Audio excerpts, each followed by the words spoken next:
2019 সালের ডিসেম্বর মাসে বিয়ে হয় সৃজিত মিথিলার।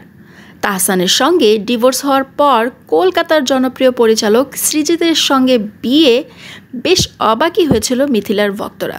তাহসান মিথিলার একমাত্র মেয়ে আয়রাকেও প্রায় দেখা যায় তাদের সঙ্গে। এবার আয়রাকে ঘিরে তাহসান সম্পর্কে মন্তব্য করলেন সৃজিত। গতকাল 1 আগস্ট বৃহস্পতিবার রাজধানীর ফার্মগেটে সমাবেশ করেছেন পরিচালক, অভিনয়শিল্পী ও নানা মাধ্যমের কলাকুশলীরা।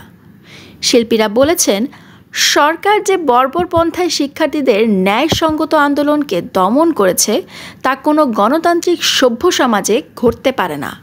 এই সমাবেশে ছিলেন অভিনেত্রী রাফিয়াত রশিদ মিথিলাও। পরে মিথিলা কন্যা আয়রার আঁকা ছবি সামাজিক যোগাযোগ মাধ্যমে ভাগ করে নিজের অনুভূতির কথা জানিয়েছেন পশ্চিমবঙ্গের নির্মাতা ও মিথিলার স্বামী সৃজিত মুখার্জি।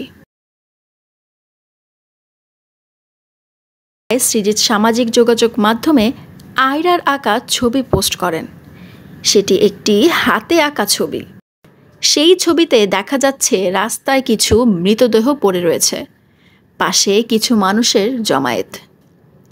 তাদের কারো হাতের পোস্টারে ইংরেজিতে লেখা, আমরা বিচার চাই।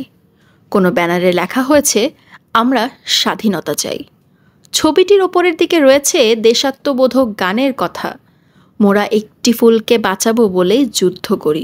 মেয়ের আঁকা ছবিটি ভাগ করে নিয়ে সৃজিত লিখেছেন, সম্ভবত আমার ছোট্ট রাজকন্যার আঁকা সবচেয়ে গুরুত্বপূর্ণ ছবি।